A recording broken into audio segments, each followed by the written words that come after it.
que nous sommes sa créature, il veut que nous soyons comme lui, parce qu'il nous a créés à son image. Et c'est le problème qu'il a avec l'homme, c'est qu'il a donné la liberté à l'homme.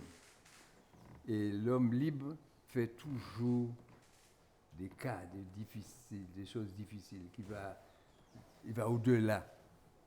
Ils veulent toujours dépasser, ils veulent toujours plus, ils veulent aller plus loin. Voilà. L'homme veut aller plus loin que là où Dieu le place. Il veut dépasser les autres. Il veut aller au-dessus de son prochain, de son voisin. Il dit, non, il faut que je suis meilleur que lui. Et quand on voit l'œuvre de l'homme, on se rend compte qu'il fait le contraire de ce qu'il doit faire. Vous voyez? Alors plus ça va, plus à terre, ça va mal. On voit que des bien-aimés, des enfants d'école, ils commencent à se tuer, se donner des coups de couteau. Après, ce sera des coups de fusil, des coups de pistolet. Parce que les choses vont devenir mauvaises, mes bien-aimés. Parce que dans le livre de Timothée, il y a un passage qui nous amène dans la parole de Dieu. Timothée, toi, sache, 1 Timothée 3, verset 1. Sache, c'est 2 Timothée 3, verset 1. Sache que dans les derniers jours, il y aura des temps difficiles. Ah oui, ça commence à devenir difficile. Les bien-aimés. Mais c'est difficile par qui? C'est difficile car les hommes seront égoïstes, amis de l'argent, des fanfarons, hautains, blasphémateurs, rebelles à leurs parents, ingrats, irreligieux, insensibles, déloyaux, calomniateurs, intempérants, cruels, ennemis de gens de bien, traîtres, emportés, enflés d'orgueil, aimant le plaisir plus que Dieu, ayant l'apparence de la piété, mais reniant ce qui en fait la force. Éloigne-toi de ces hommes-là. Oui. Et ce n'est pas fini, parce qu'il en est parmi eux qui s'introduisent dans les maisons et qui captivent des faibles femmes chargées de péchés, agitées par des passions de toute espèce, apprenant toujours et ne pouvant jamais arriver à la connaissance de la vérité. De même que Jeannès, ses embauches, il parlait de ces hommes qui n'avaient pas obéi à Moïse. Hein? C'est comme ça que nous serons. Nous aurons autour de nous que des gens méchants, rebelles, qui vont dépasser les limites. Et nous, comment nous allons faire pour vivre dans ce fléau? Ça sera pire que le coronavirus. Parce que les uns vont s'entretuer. C'est ça notre problème. Parce qu'il y a des assassinats, on doit se demander pourquoi il a tué. Pourquoi? Peut-être pour un rien. Vous voyez, mes bien-aimés. Vous voyez que lorsqu'on regarde premièrement, on voit déjà les foyers. Le mari et la femme ne peuvent pas s'entendre. Ils sont deux dans une maison, ils n'arrivent pas à s'entendre. Alors qu'on doit trouver des solutions pour tenir, parce que moi je dis 63 ans de mariage, je reste toujours sous ma position. Parce que pourquoi? Parce que devant Dieu, j'avais pris un vœu pour il disait que c'était pour la vie qu'on était mariés, vous voyez. Pour la vie. Alors si c'est pour la vie, je ne peux pas abandonner un chemin. Il faut que l'un de nous meure pour que nous puissions nous séparer. Nous suivons la voie de Dieu parce que c'est ça, la parole de Dieu qui te dit que tu as fait un vœu et tu dois te tenir au vœu que tu as fait. Tu ne dois pas abandonner devant comme ça et puis dire « Ah oui, moi je divorce, bon, j'ai des problèmes. » Non, mes bien-aimés. C'est pourquoi il faut que nous apprenions à vivre ensemble. Parce que faut que nous apprenions à vivre ensemble. Parce que vous voyez, même dans les églises, même dans l'église, on trouve des haines, des choses terribles qui ne sont pas bonnes à des choses qu'on ne veut pas avoir dans sa vie. Dans une église de Christ. Pourquoi? Parce que les uns veulent aller au-dessus de l'autre. Vous voyez, mes bien-aimés? Vous voyez, quand je parle, c'est des choses que j'ai subies, et quand je les subis, je dis, non, ça ne devait pas se faire dans l'église de Christ. Nous sommes frères, nous devons nous aimer, nous devons nous considérer comme frères, nous devons nous entraider les uns les autres, nous associer, faire les choses bien pour Dieu, vous savez, pour l'avancement de Dieu. J'ai un don, il faut que j'utilise le don que j'ai dans l'assemblée.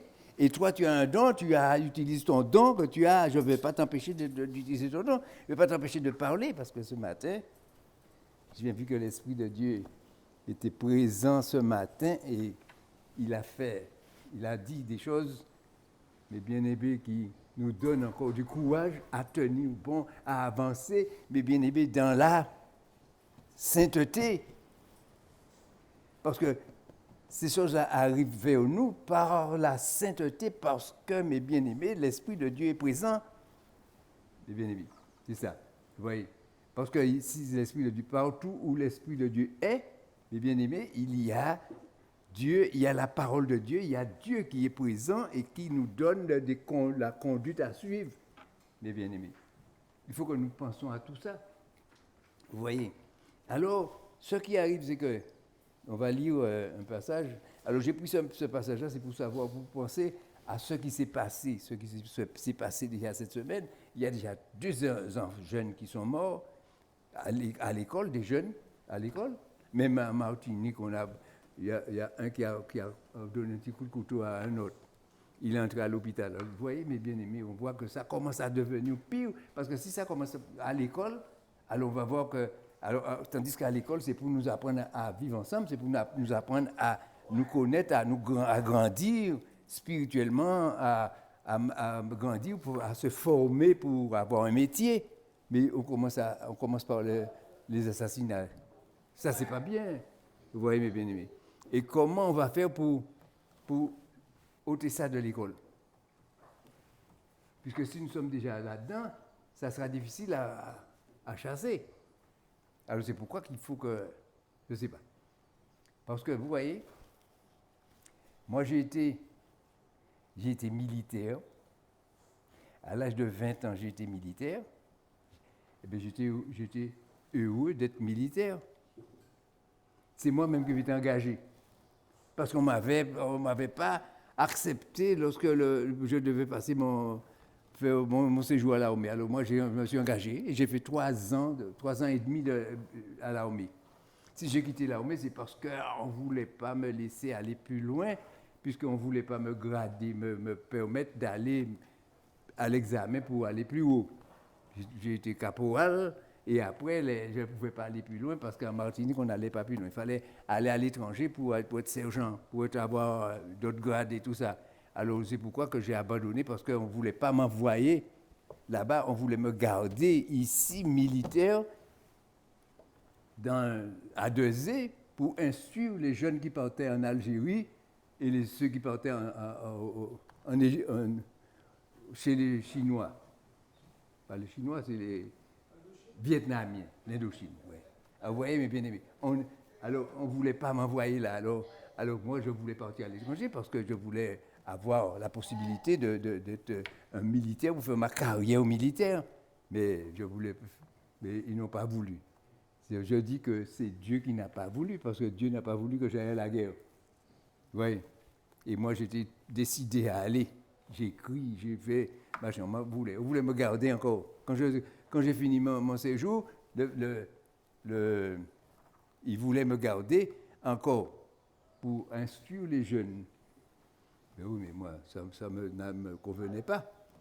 Et c'est de là qu'après l'armée que je me suis marié, que j'ai connu mon mariage. Je me suis marié et depuis que j'ai commencé la vie civile, j'ai formé ma vie, mes bien-aimés, en organisant ma vie pour créer mon foyer, travailler et faire tout ça. Vous voyez mes bien. Ensuite, je me suis trouvé j'ai travaillé dans l'entreprise. Après, j'ai travaillé dans les télécoms. Et dans les télécoms, après, je me suis trouvé en France à travailler dans les télécoms. Ensuite, je me suis trouvé à la postale, en train de travailler à la postale. Parce que j'ai passé des machins, des examens, et puis, bon. Alors, et puis jusque j'ai fini ma carrière. Et je suis revenu en Martinique. Vous voyez, bienvenue. Alors, c'est pour vous dire qu'on s'organise, mais on travaille, on cherche de quoi créer sa vie, les bien-aimés. Et quand on est là-dedans, on essaye d'aller plus loin. Vous voyez, chaque jour, on essaie d'aller plus loin, on essaie de s'organiser pour aller. Mais il faut avoir le désir de faire le bien, de faire ce qui est bien, ce qui doit. Vous voyez. Alors, quand je parle de tout ça, c'est parce que je vois que ça devient difficile. Parce que moi, je peux dire que je suis un ancien. Parce qu'à 88 ans, j'ai quand même une ancienneté pour connaître les Martiniquais, pour connaître les Français, pour connaître beaucoup de personnes, et pour voir comment les gens vivent. Et on voit que plus ça va mal. Ça ne s'arrange pas pour nous. Vous voyez, mes bien-aimés, ça ne s'arrange pas. Et le monde devient difficile. Et alors que lorsqu'on voit ce qui est écrit là, on dit, eh bien, voici, nous sommes dans les derniers jours. Dans les derniers jours, dit Dieu, il y aura des temps difficiles. Et nous voyons que le temps devient difficile. Ce qu'on dit, on est dans les derniers jours. Jésus reviendra bientôt. Alors, moi, je me prépare à la rencontre de Jésus. Et quand on se prépare pour la rencontre de Jésus, on ne se prépare pas à demi. Vous voyez? Alors, on ne se prépare pas. Et je vais vous donner une lecture nous allons prendre le livre de 1 Corinthiens 3. 1 Corinthiens 3. 1 Corinthiens 3. Verset 9. Pour le verset 9. 1 Corinthiens 3, verset 9. Car nous sommes ouvriers de Dieu. Ouvriers. Vous êtes le champ de Dieu. Vous êtes le champ de Dieu. Vous voyez, c'est vous qui apportez le blé et tout. Et nous sommes les ouvriers. Dieu a établi des ouvriers pour faire quoi? Pour organiser, pour ramener son peuple à la raison. Et l'ouvrier a une responsabilité, mes bien-aimés, importante, parce qu'il est responsable de l'âme de ceux qui sont des disciples. Il faut que nous portons la parole, que nous donnons la parole. Nous ne recevons pas la parole pour la garder, mes bien-aimés, et c'est pourquoi que Dieu veut établir que quand nous formons des jeunes, pour que les jeunes puissent avoir la possibilité de porter aux autres et pour que l'évangile puisse aller plus loin. Vous voyez, mes bien-aimés, puisse aller plus loin pour qu'il ne reste pas ici seulement, mais que toi, tu puisses porter quelque chose pour quelqu'un. Chacun de nous avons pour apporter quelque chose que Dieu nous donne. C'est pourquoi que Dieu nous donne un don. Chacun de nous avons un don. Et le don que nous avons, nous devons l'utiliser, mes bien-aimés, pour le bien de ceux qui sont autour de nous. Vous voyez, mes bien-aimés. C'est pour chacun, pour que nous puissions porter pour chacun. Ce que nous connaissons, nous devons le communiquer à l'autre qui ne connaît pas, pour qu'il puisse apprendre à connaître. La Bible dit que nous sommes porteurs de la parole de Dieu, mais nous ne sommes pas celui qui convainquons. Nous ne sommes pas là pour convaincre personne. Mais ce qui va convaincre, c'est l'Esprit de Dieu. Mais apprends bien que si tu as l'Esprit de Dieu en toi, et que tu vas rencontrer quelqu'un pour lui parler, tu ne vas pas lui parler de ta parole, de ta pensée. Tu ne vas pas lui parler de ta pensée, tu ne vas pas parler de ce que tu penses, et tu penses que Jésus c'est celui, Jésus c'est là, non. Tu vas lui parler, quand tu vas parler, c'est l'Esprit de Dieu qui sera en toi, et l'Esprit de Dieu va parler. Et quand l'Esprit de Dieu va lui parler, il sera convaincu de ce que tu lui as dit, parce que tu l'as dit par l'Esprit. Et quand il sera sauvé, tu vois qu'il a atteint, il a reçu ce que tu lui as donné et qu'il a accepté de marcher avec Jésus. Toi-même, tu seras satisfait, content, heureux, mais il ne faut pas te jouer ou dire que c'est moi qui ai fait. Tu n'as rien fait. Parce que tout vient de Dieu. Oui, mes bien-aimés. Tout vient de Dieu. Et Paul disait, dans le chapitre 3, toujours, le chapitre 3 de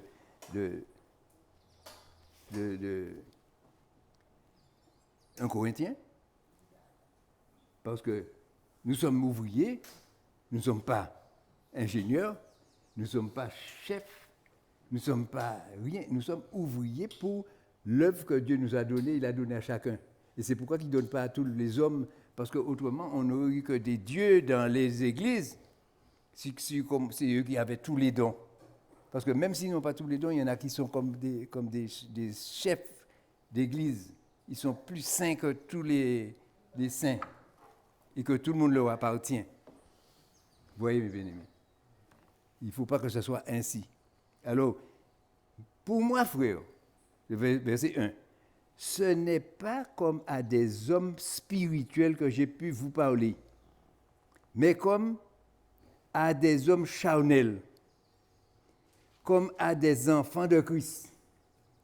Je vous ai donné du lait, non de la nourriture solide, car vous ne pouvez pas les supporter. Pourquoi il nous a donné du lait? Parce qu'il nous donne de la nourriture de bébé. Il a commencé par la nourriture de bébé. Pourquoi? Parce que lorsque nous sommes à l'église, si nous invitons des gens à venir au temple, c'est pour recevoir l'enseignement. Vous voyez? Si on n'a pas l'enseignement, si on ne connaît pas, mais bien oui, parce que la Bible dit que le peuple périt parce qu'il lui manque la connaissance. Il manque la connaissance parce que le peuple ne s'habitue pas avec la parole de Dieu. Alors, il dit qu'il a donné du lait, c'est-à-dire qu'il a donné, parce que les premières paroles, lorsqu'on voit les premières paroles de Pierre, lorsqu'on lui a posé la question pour lui dire, qu'est-ce que nous devons faire? Parce que lorsque Pierre a donné ce qu'ils ont fait en tuant Jésus, il a parlé de comment ça c'était très mauvais ce qu'ils ont fait. Et les gens ont posé la question à Pierre, qu'est-ce que nous devons faire? Et Pierre a dit, repentez-vous afin que vos péchés, et faites-vous baptiser pour le pardon de vos péchés, afin que vous recevez le Saint-Esprit. Vous voyez, repentez-vous. Et se repenter, mais nous sommes toujours en train de parler de la repentance, parce qu'il y a des gens qui sont repentis, mais ce qui arrive, c'est qu'ils sont repentis à demi. Parce que lorsqu'on vient à Jésus, parce que Jésus dit, venez à moi, vous tous qui êtes fatigués, chargés, je vous donne du repos. Et il dit, même venez avec votre croix. Oui, tout ce que vous avez, vous venez avec lui et vous apportez là pour appartenir. Parce que Jésus veut que tu lui appartiens. Il ne veut pas que tu viennes et puis que c'est ta pensée seule qui appartient à Jésus. C'est tout ce que tu as. Tu n'es plus toi-même. C'est pourquoi que tu vas te repentir, tu vas te convertir, tu vas changer d'attitude, tu vas devenir une nouvelle personne. Tu ne seras plus la même personne. Parce que moi, j'ai vu, le premier jour où j'ai connu Jésus, j'ai vu la transformation. Vous voyez, mes bien-aimés, comment on est transformé parce que l'Esprit de Dieu entre en toi et tu es transformé. Tu es là et tu te dis, comment j'ai fait pour parler? Comment j'ai fait pour faire ci? Comment j'ai fait pour faire ça? Quand Dieu m'a appelé pour me dire de chercher pour créer une assemblée, ben j'étais stupéfait. Moi, que Dieu appelle pour me faire ça, et je ne connaissais même pas bien la Bible, parce que c'est pourquoi, mes bien-aimés, vous voyez, il dit que c'est l'Esprit de Dieu qui t'enseigne. Ce n'est pas les hommes, parce qu'on va à grosses études pour étudier la Bible, mais lorsqu'on étudie la Bible, ce n'est pas pareil que on reçoit la parole par l'Esprit et qui te donne la parole. Quand tu arrives pour parler, tu parles selon ce que l'Esprit met en toi. Tu vois?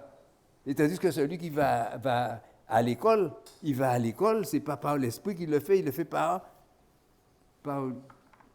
selon la philosophie qu'on lui donne.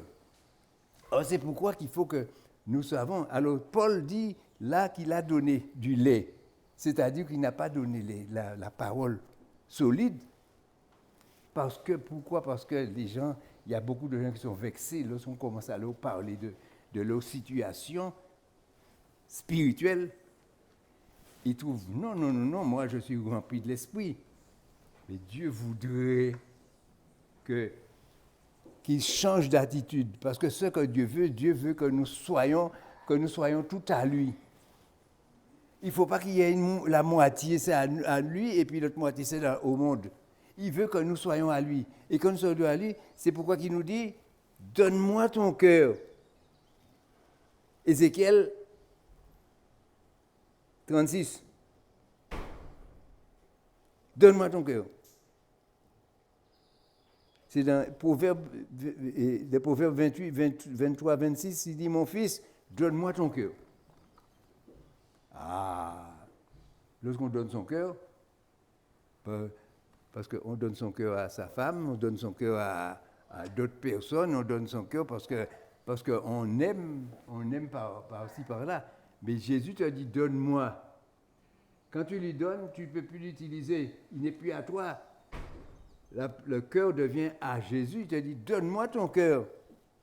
Et il marque dessus, et sur Ézéchiel, il dit, je vous donne un cœur nouveau. Pourquoi il nous donne le cœur nouveau, mes bien-aimés? Parce que le cœur que nous avons, c'est un cœur mauvais cœur, il n'est pas bon. Il nous pousse à faire que de la bêtise, il nous pousse à faire de la méchanceté, à croire que nous sommes des gens spirituels, alors que nous nous trompons, que nous sommes loin d'être spirituels. Vous voyez, mes bien-aimés? Ce que Dieu veut, c'est que nous soyons, à toute heure de notre vie, nous soyons spirituels, que nous ayons en nous l'Esprit de Dieu. Et quand nous voulons parler, nous voulons prier, nous prions selon l'Esprit. Si nous parlons à quelqu'un, nous parlons selon l'Esprit. Quand nous voulons, mes bien-aimés, si nous voulons porter une parole, nous le faisons selon l'Esprit. Moi, j'ai toujours fait comme cela, mes bien-aimés, et je n'utilise pas ma parole à moi. J'utilise la parole de Dieu, ce que Dieu me donne à dire. Je dis ce que Dieu me donne à dire. C'est pourquoi que Paul, lui, il nous explique qu'il a commencé à donner du lait. C'est-à-dire, il donne les plus légers. Repentez-vous, faites-vous baptiser pour le pardon de vos péchés, convertissez-vous, changez d'attitude, changez de conduite, marchez droit, marchez selon l'Esprit. Et oui, mais alors, vous voyez, ça c'est doux. Mais quand il commence à te dire, commence à te dire qu'il y aura des souffrances. Parce que Dieu, mes bien-aimés, parce que la Bible, Jésus nous dit que le nom de Jésus va déjà nous donner à souffrir. Parce qu'on ne va pas nous aimer à cause de ce que nous nommons le Jésus. Pourquoi? Parce que l'esprit malin, les démons n'aiment pas entendre parler de Jésus parce que le nom de Jésus est au-dessus de tout nom. Et le nom de Jésus fait du dégât à l'esprit. Alors vous voyez que les hommes, les autres, ils ne nous aiment pas parce que nous sommes, quand ils vont parler pour nous, nous allons parler selon l'Esprit de Dieu et nous allons parler de Jésus et ils ne vont pas nous aimer à cause du nom de Jésus. Vous voyez, bébé aimé. Et c'est pourquoi que Paul dit que lorsqu'il va parler, on veut parler pour quelqu'un, il nous dit, il a parlé pour les hommes comme à des gens, comme des païens. Il essaye de ramener du monde à Christ. Mais est-ce qu'on l'écoute? Lui, il parle par l'esprit et il parle avec des paroles qui ne sont pas difficiles à acquérir. Et ceux qui écoutent reçoivent, ceux qui veulent de Dieu reçoivent et deviennent des disciples. Mais il y en a beaucoup qui ne veulent pas du tout, ils ne veulent pas parce qu'ils refusent la parole de Dieu, ils refusent la parole. Et c'est ça, mes bien-aimés, la discipline. Vous voyez qu'il y a beaucoup de chrétiens des gens qui sont d'accord avec la parole et puis d'autres qui ne sont pas d'accord. Même on voit des chrétiens ils sont chrétiens et lorsqu'on leur parle de la parole, on voit qu'ils sont contraires à la parole de Dieu, ils parlent contrairement. Vous voyez, mes bien-aimés. C'est pourquoi que dans l'Église, les gens cherchent à avoir des grades et des galons. Il y en a beaucoup parce que la Bible nous parle beaucoup de faux prophètes. Parce que des faux prophètes, il y en a plein. D'antichrist, il y en a plein. Alors, il faut que nous fassions attention à ce que nous recevons, mes bien-aimés. Mais il nous parle de comme ça parce qu'il expliquait aux gens la façon dont il faut venir à rencontrer Dieu. Mais quand tu as rencontré Dieu et que l'Esprit de Dieu entre en toi, ta vie a changé. Et comme ta vie a changé, tu ne vis plus dans le péché, tu ne vis plus dans la fausseté, tu vis dans la réalité, dans les choses que tu connais parce que tu as l'Esprit de Dieu avec toi. Mais Dieu a le pouvoir aussi d'ôter l'Esprit. Si tu n'es pas convenable, si tu fais des choses contraires à la volonté de Dieu, et Dieu, qu'est-ce qu'il fait? Il reprend son esprit. Et impossible de revenir, mes bien-aimés. Quand l'esprit est parti, tu veux revenir, tu n'arriveras pas à revenir pourquoi? Parce que c'est Dieu qui l'a enlevé, l'esprit qu'il t'a donné. Parce qu'il a vu ton comportement. Parce qu'il y avait le roi Saül. Saül avait reçu l'esprit pour qu'il puisse bien diriger le peuple. Mais il y avait un prophète et lui, il refusait d'obéir au prophète quand le prophète lui donnait. Alors Dieu lui donnait au prophète des ordres pour lui et lui, il refusait de faire la volonté de Dieu, puisqu'il refusait le prophète. Alors qu'est-ce que Dieu a fait? Dieu lui a ôté l'esprit et quand il lui a ôté l'esprit, qu'est-ce qu'il a fait? Il est allé se faire tuer parce qu'il ne pouvait rien faire parce qu'il est allé se faire tuer. Vous voyez? Il était contre David. Parce qu'il savait que David avait été nommé à Dieu. Dieu l'avait nommé roi à la place de Saül. Vous voyez, mes bien-aimés. Et c'est comme ça, c'est pourquoi il faut que nous apprenions commençons à apprendre la parole du lait, comme les bébés, comme les enfants qui vont à l'école. Lorsqu'ils vont à l'école, ils commencent à apprendre des choses pas difficiles. Des choses pour qu'ils puissent grandir. Et puis au fur et à mesure, chaque année, on les change de classe parce qu'ils ont progressé. Et c'est ça que Dieu veut, que nous progressons. Il ne veut pas que nous restons toujours bébés. Il veut que nous grandissons pour que nous devenions des disciples. Parce que vous voyez, on devient enfant de Dieu, et après enfant de Dieu, on devient disciple de Christ. Et après, disciple de Christ, tu deviens fils de Dieu. Tu n'es plus enfant, tu es fils. Quand tu es fils, c'est parce que Dieu te donne une responsabilité. Tu es responsable de telle situation. Tu as tel don, telle chose, parce que tu es disciple. Tu es fils de Dieu. Et Dieu a confiance en toi parce que c'est par la confiance que Dieu tu utilises par la confiance qu'il a en toi pour te dire de faire ci, de faire ça. Vas-y, voilà. Mais si tu n'utilises pas l'esprit que Dieu te donne, alors qu'est-ce que Dieu fait? Il ôte son esprit et toi, tu vas aller pour faire devenir chef dans une église, dans un machin, pour être pasteur et ça, tu vas faire selon tes pensées. Mais tu ne feras pas selon les pensées de Dieu. Parce qu'il faut que c'est l'Esprit de Dieu qui te dirige, le serviteur de Dieu est dirigé par son esprit et que Dieu a donné. Et parce que l'esprit, l'homme, à la pensée de l'homme est contraire à la pensée de Dieu. Si on ajoute nos pensées dans la pensée de Dieu, nous n'arrivons pas à faire la volonté de Dieu. Nous allons faire la moitié en volonté de Dieu, l'autre moitié en la volonté de l'homme. Et ça ne sera pas fait selon Dieu. Et c'est pourquoi que Dieu veut que nous soyons des gens qui ont changé d'attitude, changé de comportement, que nous devenons différents, que nous nous donnons. Quand nous donnons à Christ, nous nous donnons à Christ, mais nous donnons tout ce que nous avons. Il n'y a rien, on ne garde rien pour nous. Parce qu'il y a des gens qui gardent. Ils viennent à Christ, ils aiment Christ, mais ils gardent le petit copain par là, le petit ami de l'autre côté, l'amour par là, et ceci et cela. Vous voyez, mais ils gardent à côté des choses et qu'ils ne veulent pas laisser. Lorsqu'on leur dit, il faut laisser. Parce que c'est vrai que dans les années que j'ai passées dans la connaissance de Dieu, moi, j'ai connu des hommes, des femmes qui ont fait ces systèmes et qui ont échoué pourquoi? Parce qu'ils n'ont pas renoncé au péché. Vous voyez? Parce que quelqu'un qui vit dans le concubinage, il vit, mais bien aimé, c'est pas normal. Vous voyez? Quelqu'un qui quitte sa femme et puis qui va aller se marier avec un autre, il est dans l'adultère.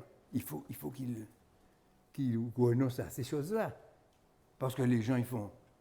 L'autre jour, je vois qu'il y a un homme, il vient, il divorce avec sa femme, il se marie avec une autre, et quand il a fini de marier avec une autre, voilà qu'il devient prophète des nations.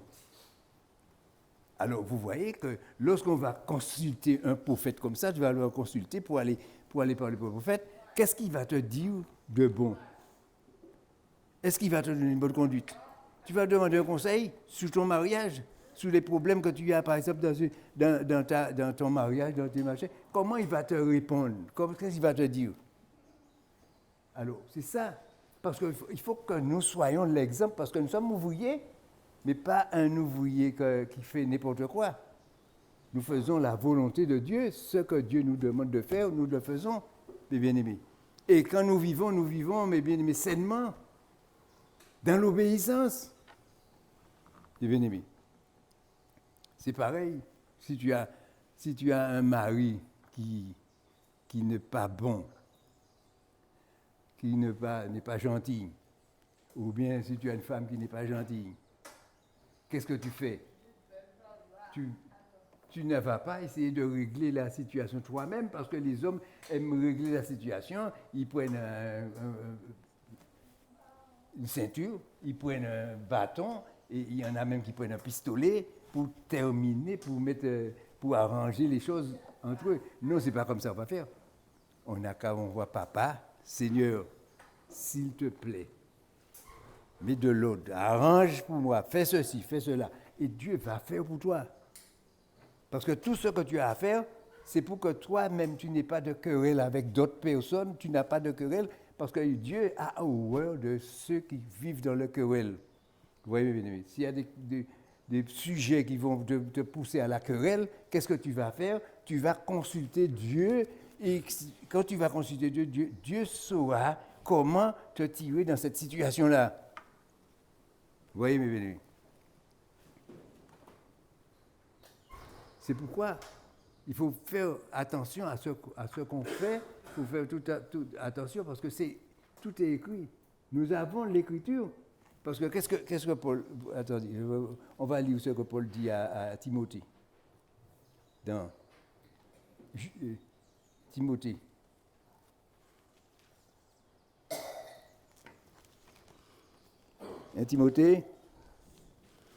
1 Timothée 4.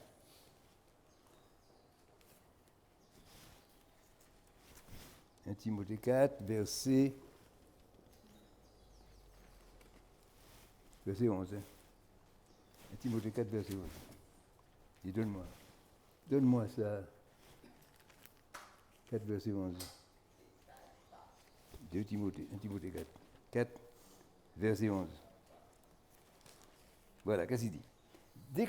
Voilà, il dit à l'homme, à Timothée, l'apôtre Paul, qui parle à Timothée, il lui dit, déclare ces choses et enseigne-les. Alors, il a donné la parole parce qu'on ne dit pas plus haut, on ne va pas monter plus haut. Mais il a donné la parole et il lui dit, déclare ces choses et enseigne les gens. Mais il lui dit que personne ne méprise ta jeunesse, mais sois un modèle pour les fidèles. Un modèle.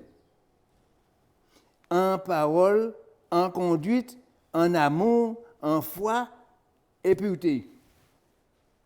Oui. Le serviteur de Dieu. Tu es serviteur de Dieu, et Timothée n'avait pas l'habitude de ces choses-là. Voilà que Paul lui donne l'a laissé, et Paul lui a donné conseil pour qu'il puisse donner l'évangile aux hommes qui sont là. Qu'est-ce qu'il va faire? Eh bien, il sera là, vous voyez qu'il faut qu'il soit fidèle. Il faut qu'il ait la parole qu'il faut, et ce n'est pas n'importe quoi. Et la conduite, il faut avoir la bonne conduite. Et un amour, il faut de l'amour, il faut être en foi, en pureté. Et il ajoute, le verset 13, jusqu'à ce que je vienne, applique-toi à la lecture. Parce que comment tu vas faire pour connaître la parole de Dieu si tu ne lis pas? C'est pourquoi que moi je dis toujours aux disciples, aux ceux qui viennent au temple, lisez la Bible. Prenez connaissance. Parce que par manque de connaissance, le peuple périt. Et si on ne connaît pas la parole de Dieu, on parle à tout le monde, on peut parler de la parole de Dieu, mais lorsqu'on parle, on ne dit pas la vérité parce qu'on n'a pas la connaissance, parce que ce que Dieu veut, c'est que nous ayons la connaissance. Il lui dit, jusqu'à ce que je vienne, applique-toi à la lecture. Parce que comment il va faire pour dire aux gens, je déclare ces choses? Comment tu vas faire pour le déclarer si tu ne l'as pas appris? Lis-le et exhortation.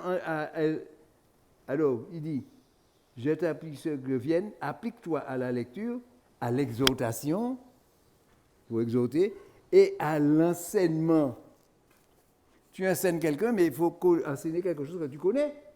Est-ce qu'on va prendre un professeur et puis on va le mettre à enseigner dans un collège et puis que lui, il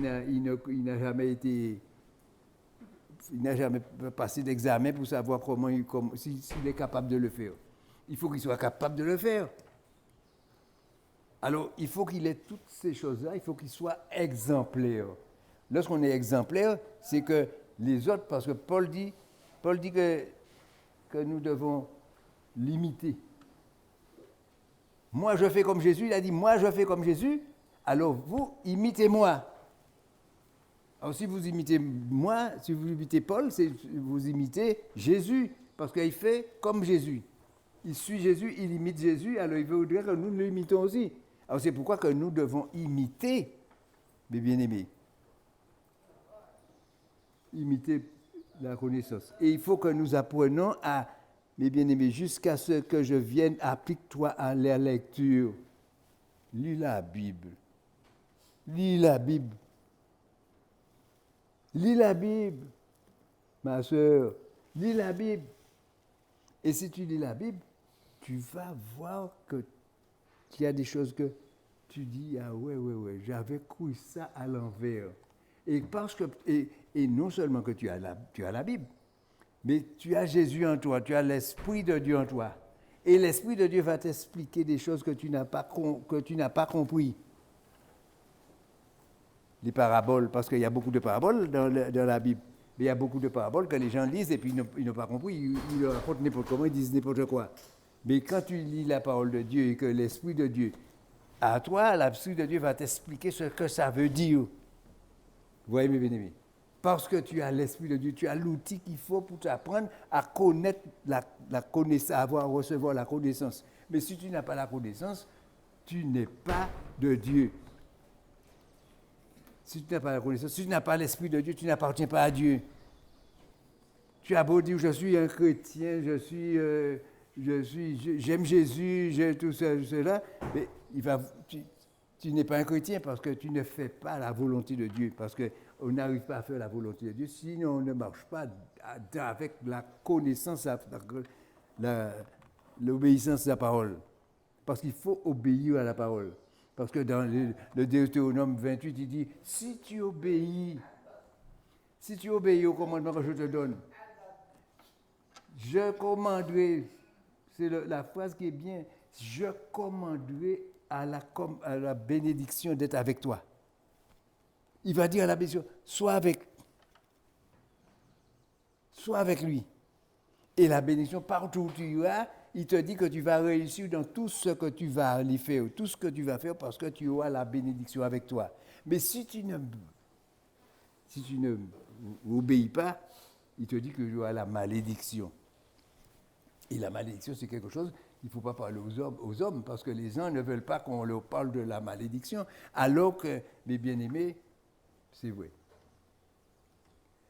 J'ai des gens qui m'ont appelé, qui m'appellent, et puis qui me parlent de leur situation.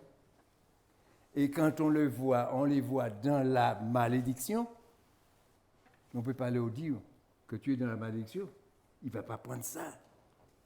Il va trouver ça. Ah non, qu'est-ce que c'est que cette situation-là? Non, moi, non. Mais non, mais pourquoi? Parce que Dieu te demande de te mettre droit, de marcher droit. Tu ne marches pas droit, tu marches et il te dit que ce que tu fais mal, il va porter du fruit et tu vas prendre le fruit, tu vas récolter le fruit que tu as fait, le mal que tu as semé et il faut que tu le récoltes. Et quand tu vas le récolter, qu'est-ce qu'il va t'emmener? Il va t'emmener la malédiction. Et si tu amènes la malédiction, alors si tu dis, frère, alors, excuse-moi, mais tu es sous la malédiction. Il faut que tu réfléchisses, que tu reviens à ta vie passée et pour voir ce que tu as fait qui est grave. Et si tu as fait quelque chose de grave, mets-toi devant Dieu et pardonne, demande à Dieu pardon pour ce que tu as fait. Parce que si je le dis, mes bien-aimés, c'est parce que j'ai subi cette situation-là. Et quand Dieu est venu me dire, est-ce que tu sais pourquoi tu as eu ces malédictions? Parce qu'il m'a présenté les choses que j'ai fait avant. Ça fait longtemps, c'est pas d'aujourd'hui, c'est des trucs anciens. Et il m'a présenté les choses que j'ai fait. Il m'a présenté les maladies, comment j'étais malade, peut-être 30 ans. Et après, il me dit, est-ce que tu sais pourquoi tu as eu ces malédictions? Alors moi, je dis dans mon cœur, malédiction? Qu'est-ce que c'est la malédiction, ça? Et quand j'ai réfléchi, et il m'a présenté pourquoi. Quand il m'a présenté pourquoi j'ai cette malédiction, eh bien, j'ai compris, parce qu'il m'a demandé ce que j'ai dit, non, je ne sais pas, je ne me souviens pas. Mais il m'a fait souvenir de voilà ce que tu as fait. Et après, mes bien-aimés, on demande pardon à Dieu, mais on a déjà, mes bien-aimés, on a déjà été bénis, guéris, parce que j'étais guéri, parce que j'ai souffert beaucoup. Et c'est pourquoi que je dis qu'il faut que nous apprenions, mes bien-aimés, à marcher de la vérité. Il faut que nous revoyions, parce que le chrétien, lui, doit revoir toute sa vie pour savoir là où tout ce qu'il a fait mal, pour demander pardon, pour se débarrasser de ce qui le retient, parce qu'on est tenu par le vacher. Vous savez, parce qu'il y a même des gens qui peuvent te tenir aussi, parce que tu as fait mal à quelqu'un, qu'est-ce qu'il fait? Il te tient là, sous la malédiction, pendant X temps, il ne te lâche pas, parce qu'il fait tout pour que tu sois sous la malédiction. Et toi, quand tu as demandé à Dieu, tu ne dois rien à personne. Mais il faut que tu sois changeant, il faut que tu changes d'attitude. Il ne faut pas demander à Dieu et puis continuer à marcher dans la voie du péché. Non, parce qu'il faut que tu changes d'attitude, il faut que tu sois quelqu'un qui a changé d'attitude, qui a changé de vie, mes bien-aimés. Mais les hommes ne veulent pas changer de vie parce que lorsqu'ils sont dans leur vie, ils trouvent ça bien. Ah ouais, c'est bien, c'est agréable. Et tout ça. Ah ouais, le carnaval, le Noël, jour de l'an, les ceci, les cela, et les plages et autres, tout. Parce qu'on est content, parce qu'on vit sa vie. Mais c'est quand, mes bien-aimés, que ça ne va pas. C'est quand ça ne va pas dans notre vie qu'on commence à chercher Dieu. Parce que moi, c'est comme j'étais souffrant et que je ne voyais pas comment j'allais sortir de là où j'étais parce que j'étais engagé. Je me dis, mon Dieu, c'est la mort qui m'attend. Alors, il ne faut pas que je meure. Alors, c'est là que j'ai été connaître, j'ai été chercher Jésus. Et j'ai connu Jésus, et Jésus m'a guéri, il m'a délivré, il m'a sauvé, il m'a donné, mes bien-aimés, son esprit, il m'a accepté comme sauveur, comme serviteur, et il m'a donné une responsabilité. Mais j'ai marché parce que j'ai obéi. Je suis resté appuyé sur la parole de Jésus. J'ai cherché la parole parce que quand le premier jour où j'ai connu Jésus, il n'y avait pas de Bible. Hein? J'avais pas de Bible.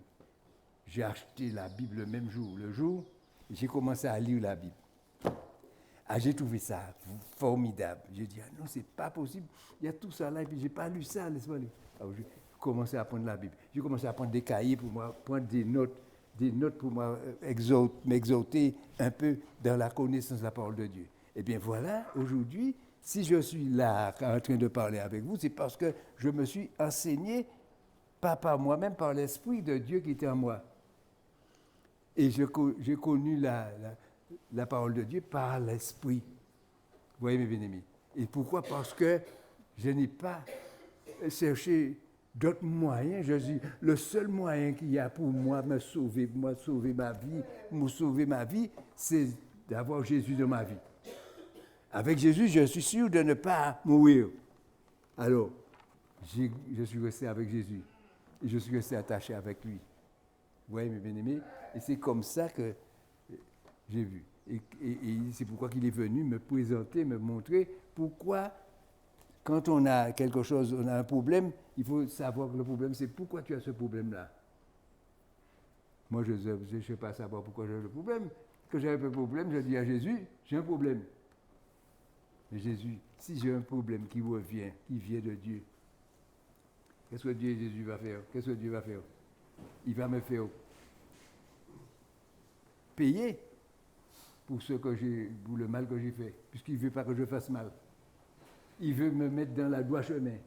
Il faut que je marche dans le droit chemin. Alors, il ne faut pas que je parte à droite ni à gauche. Je suis obligé de rester sur le droit chemin, sur la route qui mène dans le royaume de Dieu. Vous voyez, mes bien-aimés. Et chaque jour, quand j'ai un problème, je ne m'adresse pas à moi-même pour dire qu'est-ce que je vais faire. Je m'adresse à Dieu pour lui dire, Seigneur, que veux-tu que je fasse? Et c'est lui qui me dit, qu'est-ce qu'il faut que je fasse? Et si j'ai rien à faire, tu restes calme. Et je reste calme, et je laisse Dieu faire. Et quand Dieu a fait, je vois qu'il a fait. Et je dis, merci Seigneur, parce que tu m'as arraché d'un problème difficile. Non, parce qu'on cherche Dieu et on a Dieu dans sa vie. Et le chrétien qui a l'Esprit de Dieu, que Dieu lui donne son esprit, a l'Esprit de Dieu dans sa vie, lui, il n'a pas à se craindre pour rien. Tout ce qu'il a besoin pour le diriger, le guider, l'éclairer, c'est l'Esprit de Dieu qu'il utilise pour que l'Esprit de Dieu puisse lui donner la direction qu'il faut qu'il aille. Vous voyez, mes bien-aimés. Mais il ne faut pas utiliser nos pensées, parce que les pensées de l'homme, c'est le contraire de la pensée de Dieu. Alors c'est pourquoi que Dieu voudrait que chaque homme, vous voyez que quand il dit « donne-moi ton cœur », ou bien qu'il dit « je te donne un cœur nouveau », c'est parce que le cœur que tu as, il sait que le cœur est mauvais. Si tu me donnes ton cœur, je te donnerai un autre cœur. Et quand je te donne un cœur, le cœur que tu as, c'est un cœur plus tendre, qui va apprendre à aimer, apprendre à pardonner, apprendre à marcher droit, apprendre à obéir, apprendre à être humble, mes bien-aimés. Mais oui, parce que l'humilité, Mon Dieu, Dieu ne cherche pas de gens orgueilleux. Ce qu'il veut, c'est des gens humbles. Quand Dieu dit quelque chose, tu ne cherches pas à t'agrandir. Parce qu'il y a des gens qui cherchent à s'agrandir parce qu'on trouve que ce qu'il fait, c'est pas assez. Dieu ne m'a pas encore nommé prophète. Alors je me nomme prophète. Parce que c'est comme ça que les hommes font. Ils se dirigent, se déclarent prophète. Et alors que la Bible déclare, dans la Bible, on voit plusieurs endroits prophètes, faux prophètes. Faux prophètes. Plusieurs endroits dans la Bible, il s'est écrit faux prophètes.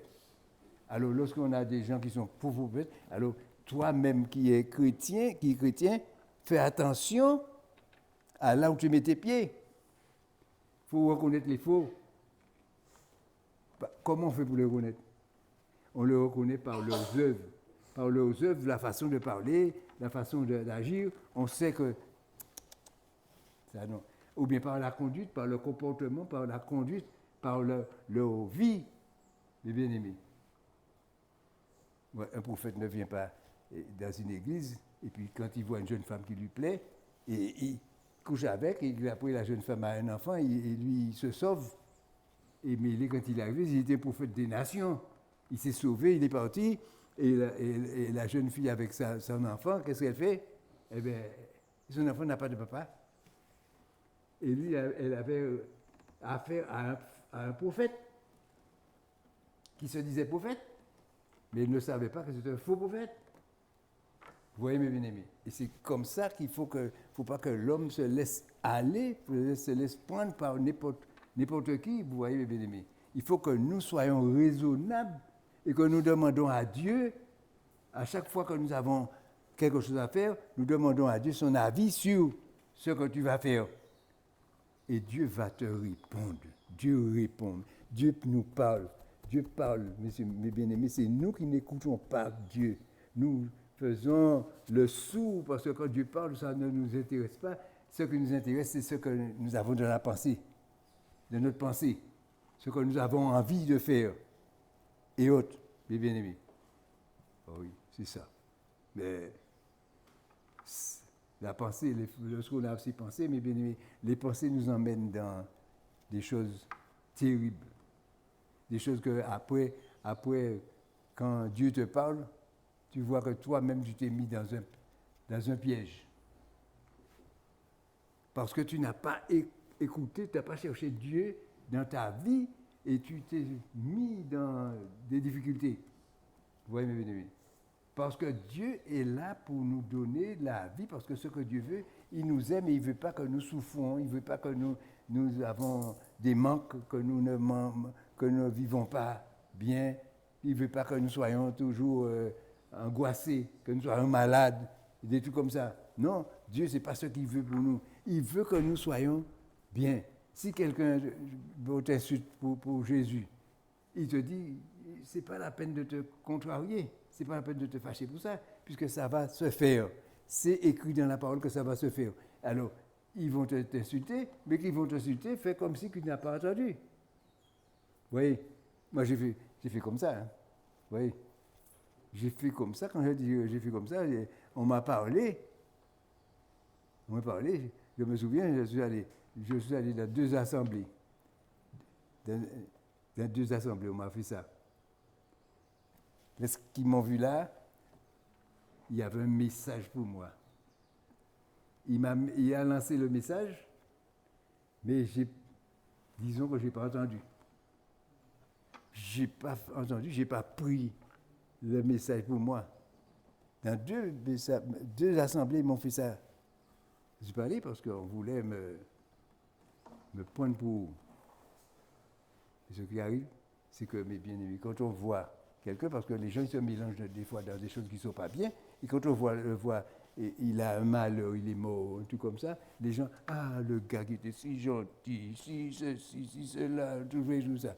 Mais ce n'est pas moi qui ai fait ça, je n'ai pas demandé à Dieu, parce que je ne demande pas ma malédiction à quiconque. Au contraire, je demande à Dieu de bénir, quelle que soit la personne, de donner la bénédiction. Tu vois? Mais si tu te mets en travers dans les affaires de Dieu, tu sais bien que Dieu va te mettre va avoir un règlement pour toi. Il va te donner un règlement et le règlement, c'est soit la vie ou la mort. Je pense que l'eau va passer. Je pense qu'il faut que je revoie de l'eau quand même. Parce que quand on parle, on a tellement... Le temps passe, on ne se rend pas compte. Ah oui. Et il ne reste pas beaucoup de temps. Alors, voilà. Oui, mes bien-aimés. Et c'est ça qu'il faut que nous évitons, que ça nous arrive. Vous voyez, mes bien-aimés. C'est pourquoi il ne faut pas que nous laissons prendre. Vous voyez.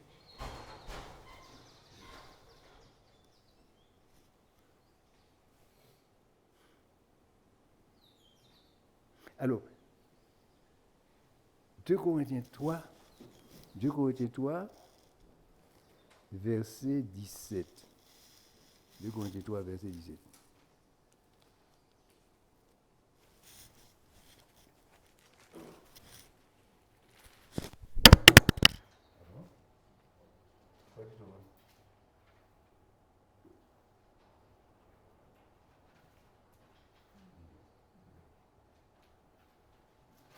Verset 17.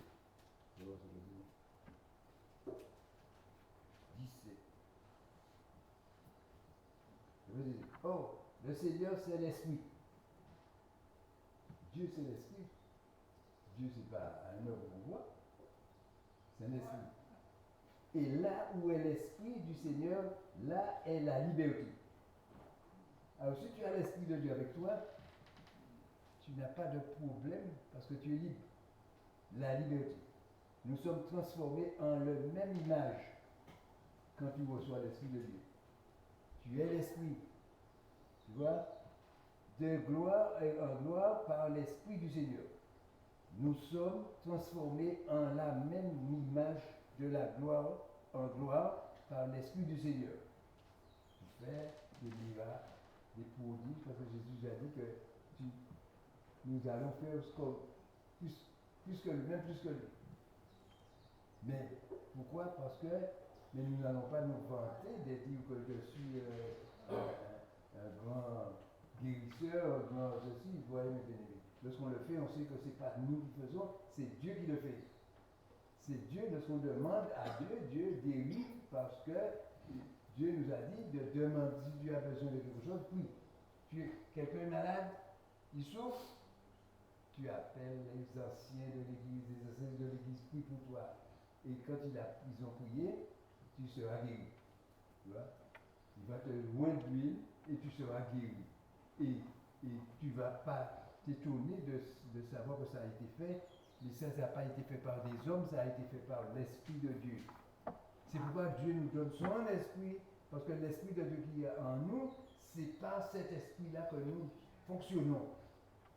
Là, vous êtes l'image. Nous sommes serviteurs de Dieu.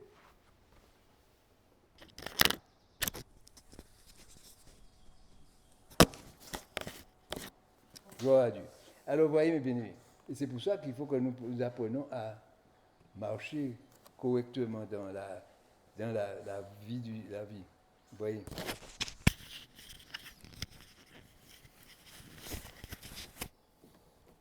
Alors, vous voyez pourquoi? Pourquoi Paul nous a commencé par nous montrer que nous ne devons pas parler de certaines choses avec le peuple.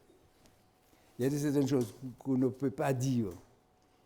On laisse l'esprit, quand la personne va recevoir l'esprit de Dieu va leur révéler ce qu'il doit se défaire, ce qu'il doit abandonner, parce que c'est Dieu qui se charge de donner l'esprit, les bien-aimés. Mais ce que Dieu, pour donner son esprit, Dieu nous demande d'être repentants, les bien-aimés, pour que nous prenions la décision de nous baptiser et de nous convertir, de changer d'attitude, de vie, parce que ne pas vivre comme nous sommes nés. Parce que nous devenons une nouvelle créature et nous avons de nouvelles pensées, nous vivons dans de nouvelles attitudes, mes bien-aimés, dans une conduite différente de celle qu'on avait. Et à partir de ce jour-là, nous ne sommes plus dans le péché, Parce que la Bible nous déclare que nous sommes morts au péché. Vous voyez? Il y a la mort au péché. Nous sommes morts, mais nous sommes vivants, mais bien par l'Esprit. Vous voyez? C'est l'Esprit, parce que nous ne vivons plus dans toutes sortes de transformations de nos vies pour que... Non, tout ça est passé, c'est du passé. Et quand c'est passé, on ne revient pas dessus. Vous voyez, mes bien-aimés? Et c'est pourquoi qu'il ne faut jamais abandonner, mes bien-aimés. Il ne faut pas se laisser avoir, hein, parce que il y a beaucoup de gens qui se font avoir comme ça. Parce qu'il nous dit qu'il est impossible de revenir. Il est impossible. Hébreux 6, verset 4. Pourquoi nous... Hébreux 6, verset 4.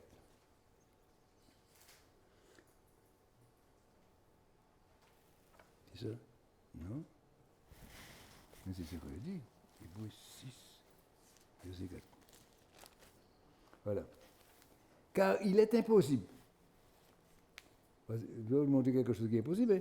Parce que pour les chrétiens, je parle de la chrétienté, il est impossible que ceux qui ont été une fois éclairés, parce qu'ils ont reçu la lumière de Dieu, qui ont goûté le don céleste. Le don céleste, c'est l'Esprit de Dieu que tu reçois. Qui ont eu part au Saint-Esprit, parce que le Saint-Esprit fait de l'œuvre en nous. Qui ont goûté la bonne parole de Dieu et les puissances du siècle à venir, et qui sont tombés, soient encore renouvelés et amenés à la repentance, puisqu'ils crucifient pour leur part le Fils de Dieu et l'exposent à l'ignominie. Vous voyez? Abandonné, vous voyez? On est là, abandonné. Impossible.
dans la perdition.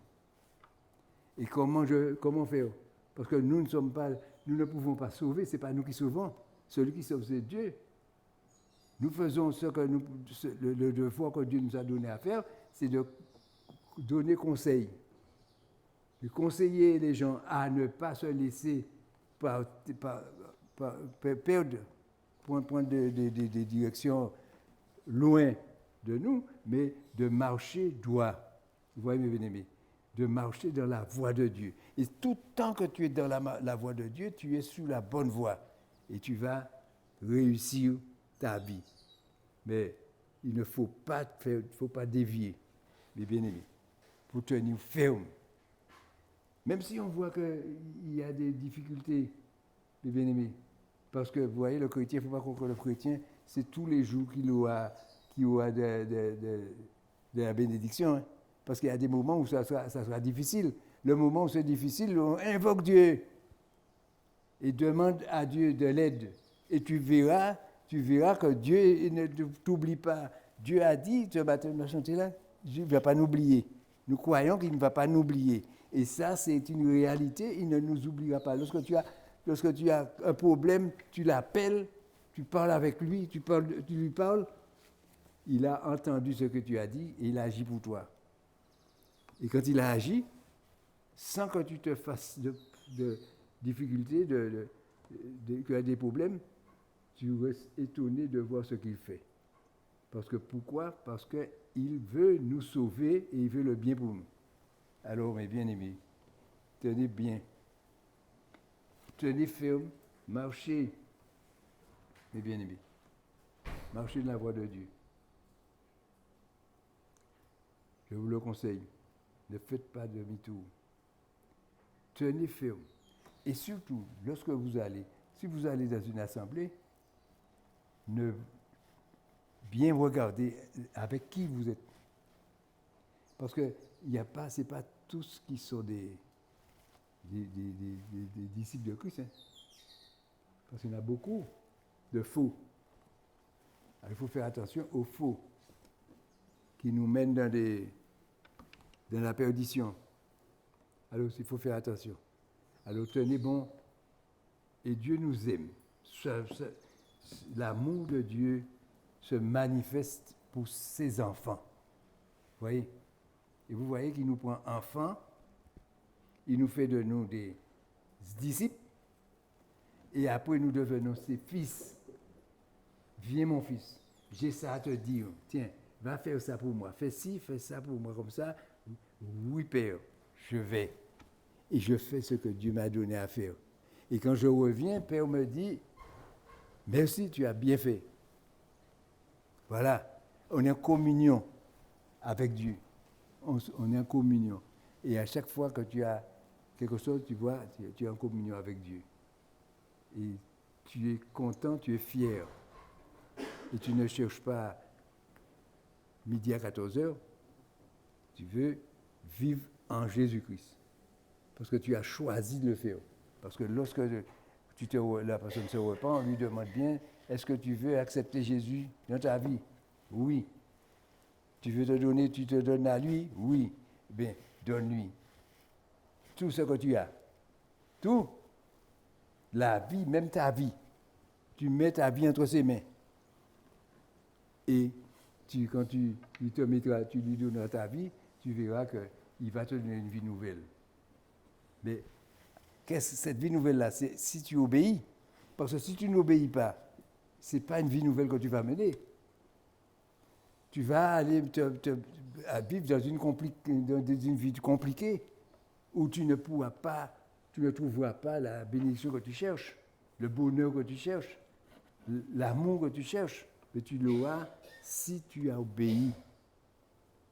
Si tu obéis, je le précise bien, si tu obéis au commandement que je te donne aujourd'hui, dit Dieu, je commanderai à la bénédiction d'être avec toi. Partout où tu iras, tu seras béni. Et ce que nous cherchons, c'est la bénédiction.